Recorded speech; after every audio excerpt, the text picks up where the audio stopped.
Hello, everyone, and welcome to Body Bags. I'll be your reviewer for today. I'm Lonnie from Tats, and I'm sure you've been watching videos this week. You know that we're all reviewing movies for being distributed by Vinegar Syndrome. And this one here, I'm surprised this one hadn't already been done, but I just figure I'd go ahead and jump on this one. And it's from 2002. They just recently put this out on Blu-ray, which, yeah, I'm going to talk briefly about the movie because I think we pretty much already know about the movie and about the story and everything else. And then mostly we'll just talk about the release. I'm reviewing Ted Bundy. And sorry about the smudges there. It's like, the only bad part is like, touch it, you get your fingerprints on it. But yeah, this the movie itself came out in 2002. It is co-written and directed by Matthew Bright, who also did the Freeway movies. Freeway with Kiefer Sutherland, Brooke Shields, and Reese Witherspoon. And then he did Freeway 2 Confessions of a Trick Baby with Natasha Lyon. And then he did this one. And this came around about a time when, I don't know if you remember, like in the early 2000s, all of a sudden there was this flood of direct to video, low budget, movies about serial killers. And, it all seemed like it all pretty much started off with Ed Gein with, Steve Railsback, which I got that right here in this three pack here, Killer three pack. And this one here, yeah, you got like, Ed Gein, and then you got Gacy with Mark Ralston from Pee Wee's, or Mark Halton. I'm sorry, Mark Halton from Pee Wee's Big Adventure. He was Francis. And then, pre Hawkeye Avengers, Jeremy Renner did the Dahmer movie. So, but then this was one of the ones that came out around that time too with Ted Bundy. And the movie is um, this movie is definitely going to divide people. You're either going to love it or you're going to hate it. Depending. Whereas now other movies, I mean, there have been a bunch of movies, and everything made about Ted Bundy and miniseries.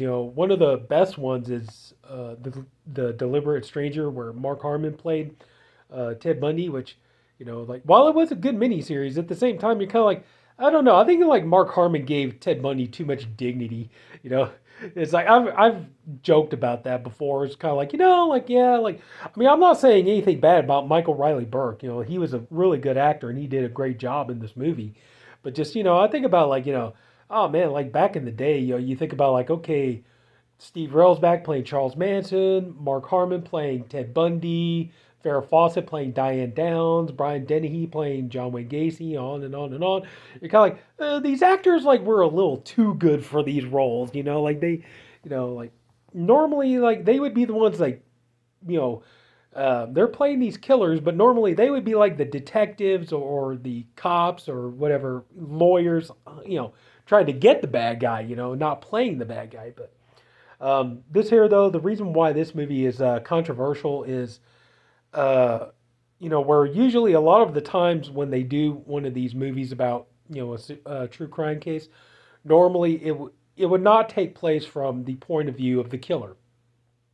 More often than not, it would take place from the point of view of the detectives working the case, or the lawyers who are going to try the case, or you would take, from the point of view of the family of the killer or the family of the victims, or on and on, or take place from the point of view of the victims themselves and everything. And it would not really, excuse me, it would not really, take place from the point of view of the killer. And this movie does that, and that is the thing. Michael Riley Burke, if you watch his interview on here, um, it's like, he said that yeah, it's like for if you don't remember, I should have mentioned this earlier. It's like if you don't remember, I'm sure you do. It's like if you ever saw the movie The Collector, he was in the movie The Collector. He was the father of the family that the collector breaks in and to murder the family and everything else. He played the father in that, but he's also done other movies and television and things like this. He's been around for quite a while, so. But there is a thing about here where he does discuss his role in the movie, and honestly, in his honest opinion, he felt like this movie was pretty exploitative and downright scummy in some areas. And he really did feel like, it was just his personal opinion, but he really did feel like, excuse me, sorry. He really did feel like the director, Matthew Bright, was in a way glorifying, Ted Bundy's crimes and almost asking the audience to sympathize with him in a way and all this kind of stuff. Whereas, that was kind of interesting that that was his take on it. And of course, Matthew Bright, denied this. It's like, yeah, I can see where he's coming from with it, but that's not, what I intended to do. And then the female stars of the film, and on their interviews and all this, they never felt that way. They never felt like he was exploiting the victims or anything like that. They felt he was, they felt that he was making a feminist film, and that the ends pretty much justified the means and everything else. So yeah, and so I mean, I don't think I really need to tell you too much about the story. It's Ted Bundy, and he, we're never going to be too sure exactly how many women he killed. We're pretty sure that it's like in the 30s, I think. But they're saying, it could have been as much as almost 100 women that he murdered over, a number of years. And so the movie is pretty much following him. And you do see, the movie does get graphic in some areas. And it does feel like the movie is kind of glorifying some of his crimes and everything else, And it just depends on, like I said, this movie it's gonna split you down the middle. Either you're gonna love it or you're gonna hate it. I don't love it, but it's kind of like there are things that I do like about it. Number one of the main reasons, and one of the main reasons that I really love about this movie is that I believe this is the final film. If not the final film, is definitely one of the final films where Tom Savini did special makeup effects for a film. And he does do the makeup effects in the movie, and he even shows up and he plays a small role in the film as a detective who's interrogating Ted Bundy. But this is definitely one of his last films doing that, and just but you could definitely tell, like, watching the movie, it is pretty low budget. You could tell, like, you could tell they're definitely shooting in, like, California. You can definitely, they're shooting in, like, LA and in areas around LA and stuff like that.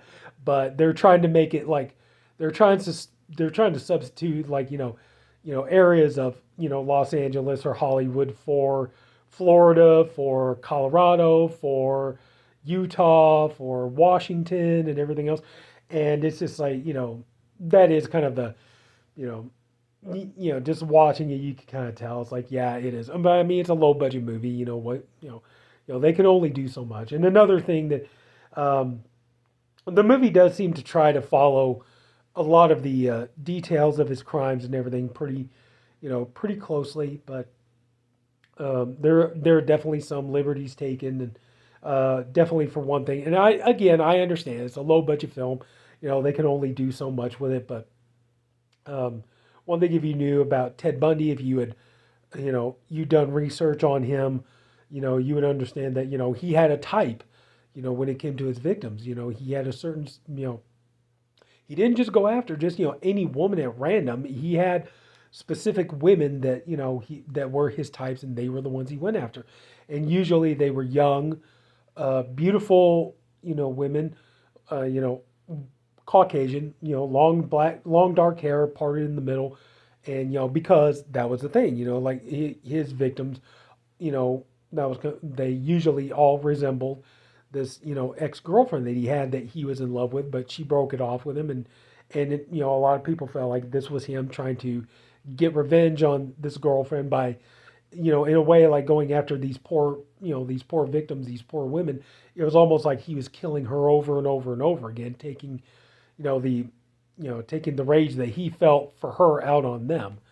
And but and the movie does detail, it does get, pretty intense in some scenes. It gets almost unwatchable because, it's, you're seeing him, and even, like Michael Riley Burke said, like some of the scenes were really, really difficult to film, which I imagine they would be, for him and for the actresses playing in the roles and stuff like that.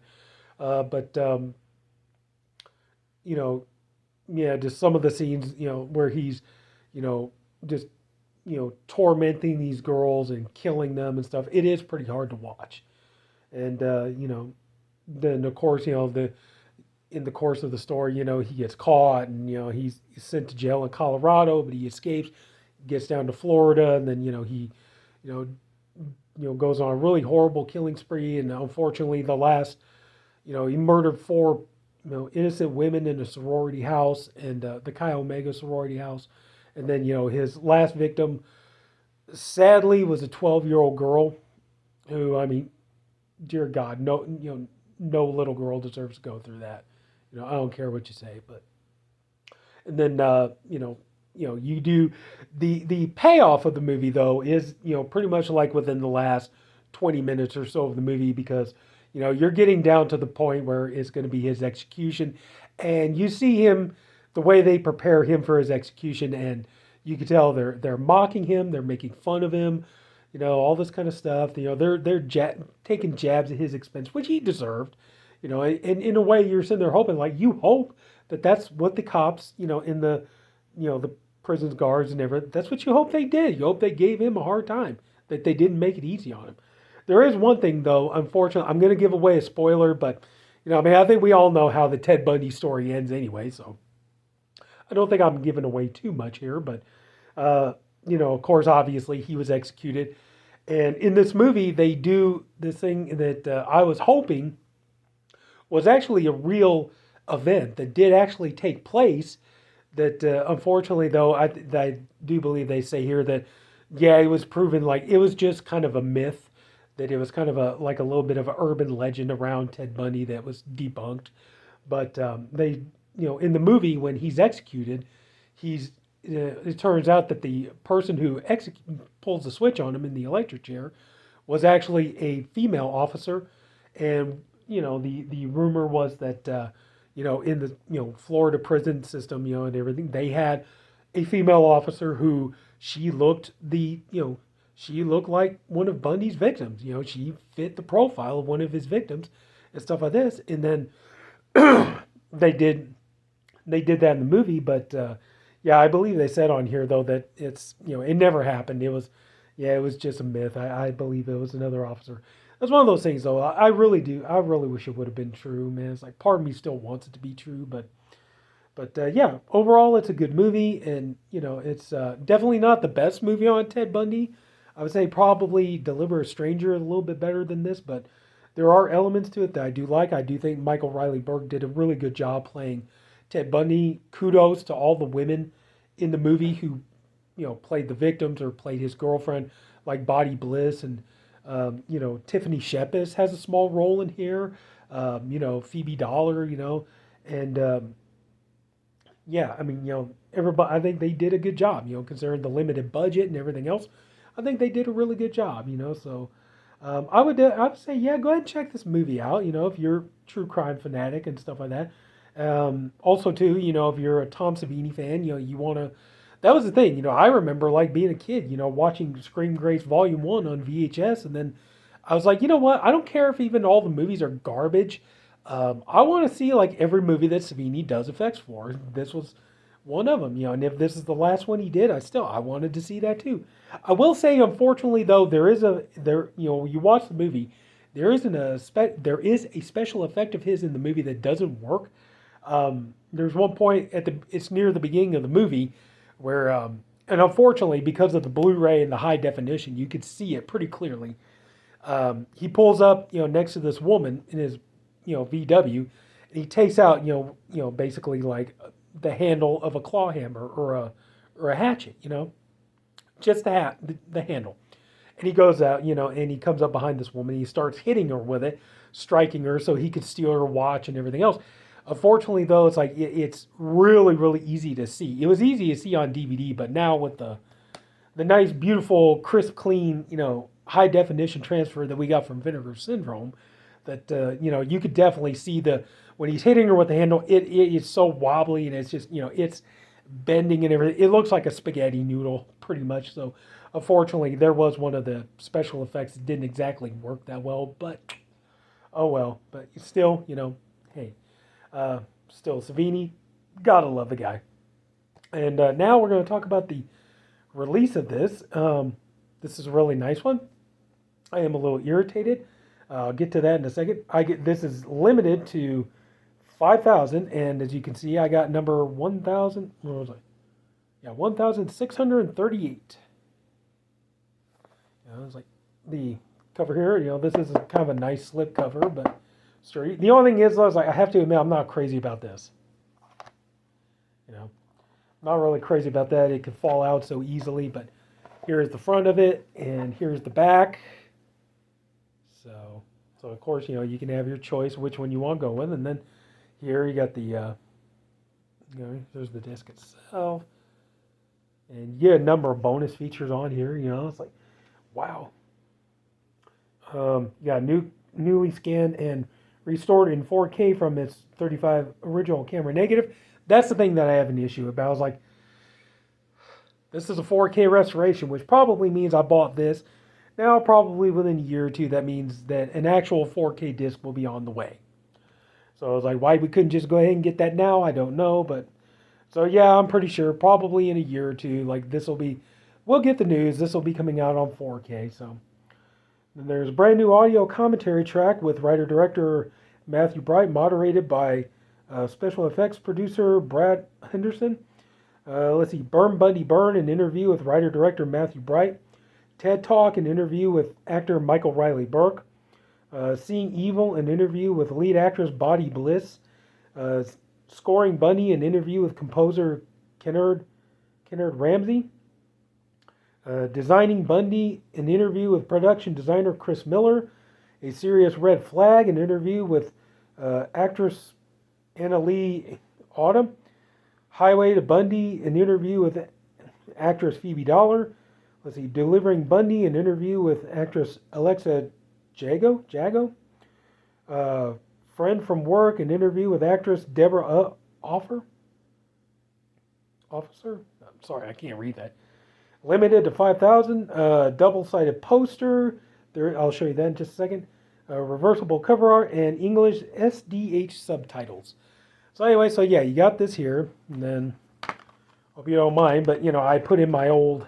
I kind of modified it myself. That didn't come in there. This is my old DVD. I decided to keep that because that one has the old commentary on it. So, but here you can see the new disc, and you see the reversible cover art here. So pretty much the same thing. So yeah, not too much. I will say one thing that does bother me about this. I thought that when I got ready to order this, I thought that there was going to be not really a commentary, but at least a here's the poster real quick.